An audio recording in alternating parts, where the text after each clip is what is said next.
रूप धारण कर लिया है कि कभी भी बार बार ये सुन रहे होंगे साखी के सहारे है। इसलिए नरेंद्र मोदी भी एक एक कदम फूंक करके रख रहे हैं, वरना आपको पता है जनता ने इस देश की राजनीति को एक बड़ा सोचने का बाहर रहा और यही खींच जो है वो देखने को मिली जब लंबे समय के बाद सदन में पहुंचे अमित शाह। 2024 के चुनाव के बाद चल रही है, लेकिन इतना कमजोर इस मानसून सत्र से पहले कभी नरेंद्र मोदी की सरकार सदन में पहुंचे थे, लेकिन प्रियंका गांधी ने जिस तरह से गतिरोध पैदा किया और चेतावनी भी दी, प्रियंका गांधी ने संसद परिसर में विपक्ष के विरोध प्रदर्शन का नेतृत्व किया। उन्होंने ऐसा है तो डिबेट रख लीजिए ना, और यहां आकर के कहीं ना कहीं अमित शाह का जो फ्लो था वो रुका।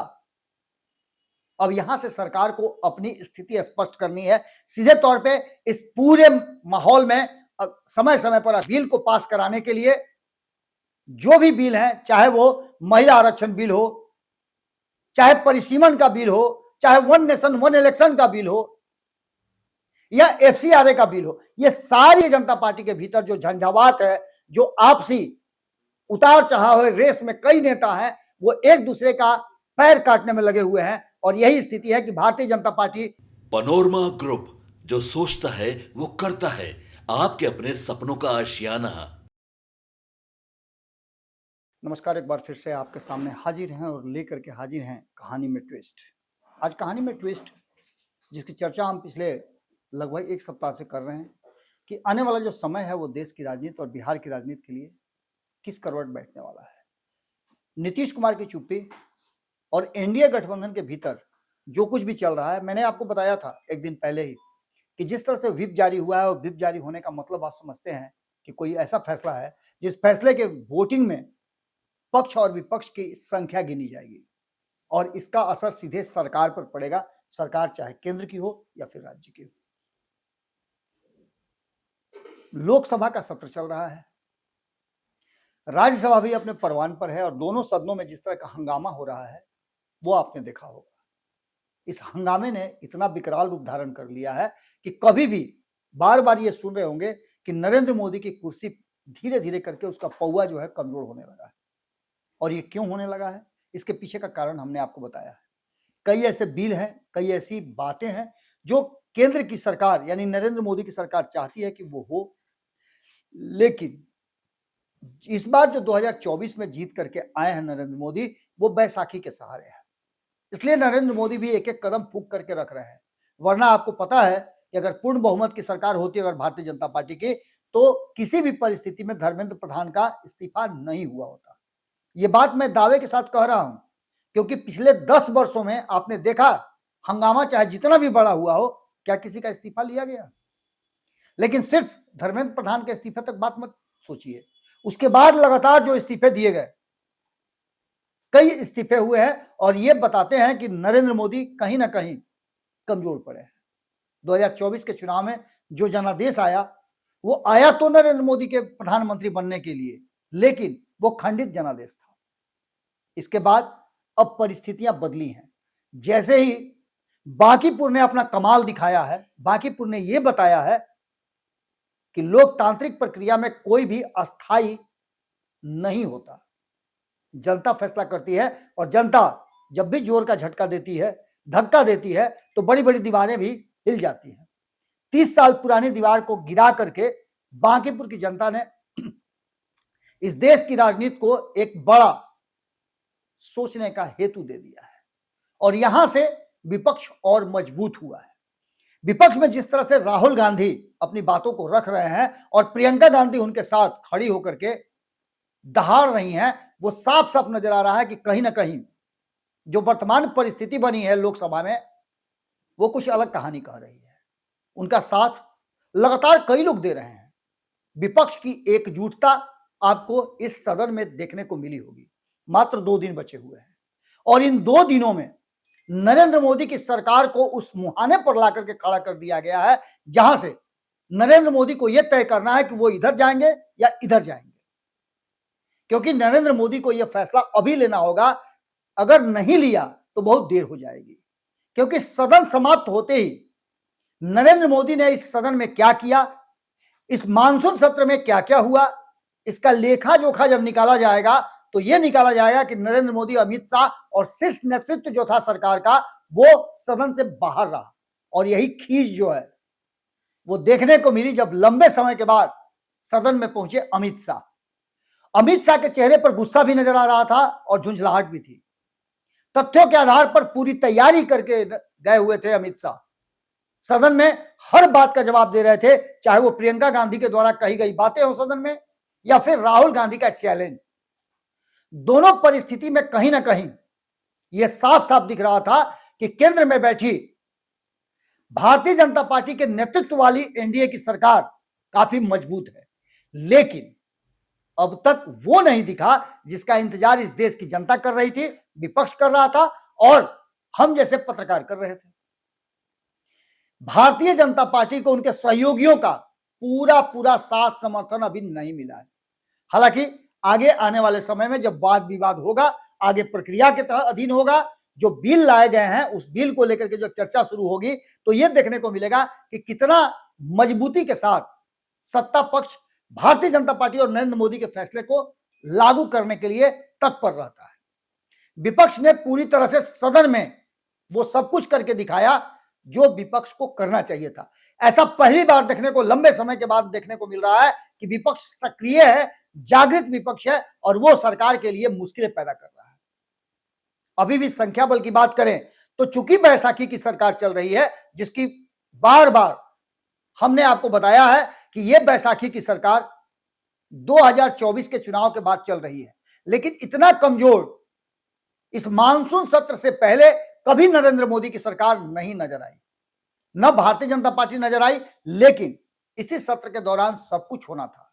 एक तरफ बिहार में सत्ता परिवर्तन हुआ, दूसरी तरफ नीतीश कुमार के हाथ से बिहार छूटा और सम्राट चौधरी को यहां का चार्ज दे दिया गया। उसके बाद जेएनजी आंदोलन हुआ और उस आंदोलन के साथ साथ धर्मेंद्र प्रधान का नीट परीक्षा लीक मामले में, प्रश्न पत्र मामले में, उस परीक्षा में अनियमितता के मामले में धर्मेंद्र प्रधान को बाहर जाना पड़ा। इससे भी बड़ी बात यूजीसी को लेकर के हुई, जिसमें कहीं ना कहीं सरकार पूरी तरह से फंस गई थी और वोट बैंक पर एक बड़ा करारा झटका लगा था, जो कि बांकीपुर में कहीं ना कहीं देखने को मिला। ये सारी बातें तब हुई हैं जब नरेंद्र मोदी को सबसे महत्वपूर्ण समय में पूर्ण समर्थन चाहिए था, क्योंकि यहां से परिसीमन की बात हो रही है, यहां से वन नेशन वन इलेक्शन की बात हो रही है, यहां से यूजीसी लागू करना है, यहां से रोजगार की बात करनी है, यहां से इस देश में डिलिमिटेशन करना है। इन सारी बातों को लेकर के कहीं ना कहीं नरेंद्र मोदी जो प्लान बना रहे थे, उस प्लान को बड़ा झटका लगा है। सदन में जब ये बिल पहुंचेगा तो उसके बाद क्या होगा। पूरी तैयारी के साथ अमित शाह सदन में पहुंचे थे, लेकिन प्रियंका गांधी ने जिस तरह से गतिरोध पैदा किया और चेतावनी भी दी, प्रियंका गांधी ने संसद परिसर में विपक्ष के विरोध प्रदर्शन का नेतृत्व किया। उन्होंने स्पष्ट तौर पर कहा कि जब तक गृह मंत्री अमित शाह खुद सदन में आकर इस मुद्दे पर बयान नहीं देते, तब तक सदन का गतिरोध समाप्त नहीं होगा। और ये कोई पहली बार नहीं है, जब से सांसद बनी है प्रियंका गांधी, तब से वो राहुल गांधी के पीठ पर खड़ा है और हौसला बुलंद रखती है। कई बार उन्होंने अमित शाह के तरफ देख करके अपनी बातों को कहा है।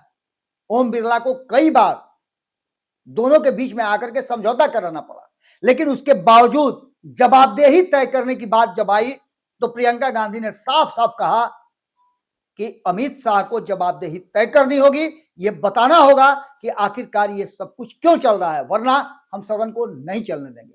और हुआ क्या? सदन नहीं चली, सदन की कार्रवाई स्थगित कर दी गई और उसके बाद अमित शाह को आना पड़ा। अमित शाह का आना कोई अजूबा नहीं था, लेकिन जिस तौर तरीके से, जिस तरीके से अमित शाह आए वो काफी दिलचस्प रहा। अमित शाह सारे सवालों का जवाब लेकर के आए थे, लेकिन फिर भी एक ऐसी जगह आई जहां राहुल गांधी ने उन्हें चैलेंज कर दिया। उन्होंने सीधी बहस की बात कर दी और पिछली बातों को जब दोहराने लगे तो राहुल गांधी ने कहा कि तथ्यों पर बात कीजिए, वर्तमान पर बात कीजिए, अगर भविष्य पर बात करना है तो डिबेट रख लीजिए ना। और यहां आकर के कहीं ना कहीं अमित शाह का जो फ्लो था वो रुका। अब यहां से सरकार को अपनी स्थिति स्पष्ट करनी है। सीधे तौर पे इस पूरे माहौल में समय समय पर अखिलेश यादव की बात कर लें, समय समय पर विपक्ष के अलग अलग राजनीतिक दल के नेता जो कि कहीं ना कहीं गैर भाजपाई दलों के विरोध में खड़े हैं, उनके साथ नोकझोंक हुई और उस नोकझोंक में यह साफ नजर आया कि सरकार कमजोर पड़ रही है। हालांकि यह कहना थोड़ी जल्दबाजी होगी, 2 दिन का समय बचा हुआ है और इस 2 दिन में सरकार चाहती है कि वो अपने जो एजेंडे हैं, जो बिल वो लाई है, वो बिल पास करा लिया जाए। लेकिन आप समझ लीजिए कि इस गतिरोध उत्पन्न होने के बाद अगर विपक्ष सदन से वॉकआउट कर देता है या सदन नहीं चलने देता है, तो ऐसी स्थिति में सरकार के पास एक मौका होगा, कम सदन में सदस्यों के रहने के बाद, व्हिप जारी होने के बाद भी अगर सदन में सदस्य नहीं है तो कहीं ना कहीं सरकार अपना बिल पास करा लेगी। लेकिन आपको पता है कि व्हिप जारी हुआ है तो सदन में पक्ष और विपक्ष दोनों ही खेमे के लोग मौजूद रहेंगे और तब देखने को मिलेगा कि आखिरकार सरकार इस बिल को कैसे पास कराती है और कैसे इस झंझावात से अपने आप को निकाल पाती है। यह तो बात लोकसभा की हुई, बात राज्यसभा की होगी तो वहां भी नीतीश कुमार पर सबकी निगाह होगी, क्योंकि पहला ऐसा अवसर होगा जब नीतीश कुमार राज्यसभा के सदस्य बने हैं, बड़े सदन में हैं, और बड़े सदन में जब यह बिल लोकसभा से पास होकर के बड़े सदन में जाएगा, इस पर जब बहस होगा, जब चर्चा होगी, तो हर आंख जो है इस देश के 140 करोड़ लोगों की नजर जो होगी, निगाह जो होगी, वो नीतीश कुमार पर होगी कि नीतीश कुमार सदन में आखिर बोलते क्या है। बिहार के सदन में पिछले 20 साल से बोलने वाले और सबको चुप कराने वाले नीतीश कुमार के मुंह से क्या निकलता है, यह देखना बड़ा दिलचस्प होगा। सरकार कहीं ना कहीं अपने एजेंडे के साथ साथ अपने उस बिल को पास कराने के लिए जो भी बिल है, चाहे वो महिला आरक्षण बिल हो, चाहे परिसीमन का बिल हो, चाहे वन नेशन वन इलेक्शन का बिल हो या एफसीआरए का बिल हो, ये सारी बिल पास कराने के लिए कहीं ना कहीं सरकार संकल्पित है और अपने पूरे एनडीए गठबंधन के एक एक नेता को, एक एक पार्टी को व्हिप जारी करने का आदेश दे दिया गया है। विपक्ष भी पूरी तैयारी के साथ है। अब यहां देखना दिलचस्प यह होगा कि सत्ता पक्ष में बैठे लोग, जो वो लोग जो जब सरकार की संख्या 290 के आसपास हुआ करती थी तब, और अब में जबकि कई लोग अपनी अपनी पार्टी छोड़ करके भारतीय जनता पार्टी के खेमे में आए हैं, एनडीए के खेमे में आए हैं, उन लोगों के आने के बाद 300 की संख्या पूरा होने के बाद भी क्या नरेंद्र मोदी की स्थिति मजबूत हुई है या फिर भीतर में सेंधमारी और टूट की बड़ी संभावनाएं बनती है। इस बिल पर सरकार का पूरा पत्ता खुल के आएगा और ऐसी स्थिति में सरकार का क्या होगा यह देखना बड़ा दिलचस्प होगा। नरेंद्र मोदी की कुर्सी कहीं ना कहीं, मैंने पहले भी आपको बताया था कि जिस तरह से ये बातें चल रही है कि नरेंद्र मोदी की कुर्सी बस सितंबर का महीना याद रखिएगा, 17 सितंबर को जैसे ही 75 साल पूरा करेंगे उसके बाद उनकी कुर्सी पर भी दावेदारी का शुरुआत हो चुका होगा। खास करके नरेंद्र मोदी का उत्तराधिकारी कौन होगा, ये पहले से हम आपको बताते आ रहे हैं कि इसको लेकर के भारतीय जनता पार्टी के भीतर जो झंझावात है, जो आपसी उतार चढ़ाव है, रेस में कई नेता हैं, वो एक दूसरे का पैर काटने में लगे हुए हैं। और यही स्थिति है कि भारतीय जनता पार्टी अपने उस सबसे पीक आवर में, जहां भारतीय जनता पार्टी को कई फैसले करने थे, माइलस्टोन लगाना था, वहां आकर के भारतीय जनता पार्टी कमजोर पड़ रही है। कैसे इसको मैनेज करते हैं प्रधानमंत्री नरेंद्र मोदी और गृह मंत्री अमित शाह और एनडीए के घटक दल के बड़े नेता, अब तो नीतीश कुमार भी दिल्ली में ही हैं, क्या कुछ निकल के सामने आता है, हमारी नजर बनी हुई है। हमने आपको बताया था कि ये 3 दिन का समय जो है वो सरकार के लिए, इस देश के लिए और अलग अलग राज्यों के लिए जहां भारतीय जनता पार्टी की सरकारें हैं, वहां के लिए, जहां गैर भाजपाई सरकारें हैं, वहां के लिए बड़ा ही महत्वपूर्ण है, क्योंकि इसके साथ साथ जो कानून पास हो जाएंगे तो वो सारे देश पर, सारे राज्यों पर लागू होंगे और इस कानून के आधार पर अगर परिसीमन होता है तो हर राज्य की सीटें बढ़ेंगी, केंद्र की सीटें बढ़ेंगी और ऐसी स्थिति में इस देश में एक नया माहौल पैदा होगा। लोकतांत्रिक प्रक्रिया को कितना बल मिलता है, महिलाओं को 33% आरक्षण मिलता है कि नहीं मिलता है, इसमें कौन गतिरोध उत्पन्न करता है, ये सब कुछ देखने को मिलेगा। जुड़े रहिएगा भारत लाइव के साथ।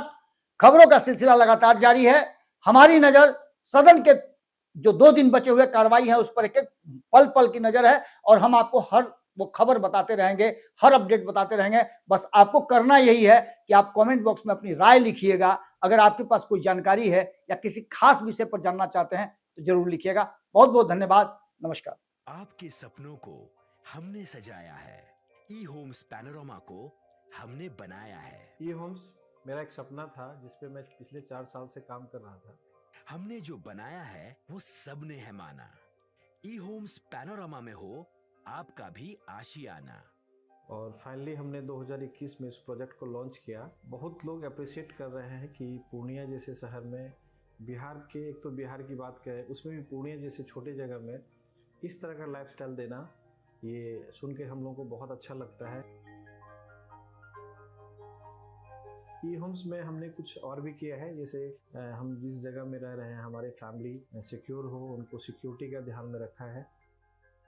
आपकी सुविधा और सुरक्षा आपके लिए खास है, ये आपका विश्वास है। इसमें आर्टिफिशियल इंटेलिजेंस का 7 लेयर सिक्योरिटी का हमने इस्तेमाल किया है। लस ग्रीन कैंपस को बनाया है। यदि हमारा बाउंड्री वाल है तो वो वर्टिकल गार्डन है। ये जितनी भी फैसिलिटी होता है एक इंटरनेशनल टाउनशिप में ई होम्स है, ये हम लोग विश्वास नहीं कर पा रहे हैं। जो भी हमारे मित्र, दोस्त या जो भी हमारे बाहर के बाहर आते हैं तो हम लोगों को बहुत अच्छा सुनने को मिलता है और बहुत अच्छा क्रेडिट मिल रहा है। वो सारा हमने सिर्फ एक बिल्डिंग नहीं बनाया, हमें एक बहुत अच्छा लाइफस्टाइल दिया ई होम्स में, और मेरा एक सपना था जिसको मैं आज फुलफिल होते हुए देख रहा हूँ। ये आपका आवास है। ई होम्स पैनोरामा में अब आपका निवास है। E Homes Panorama, luxurious lifestyle redefined.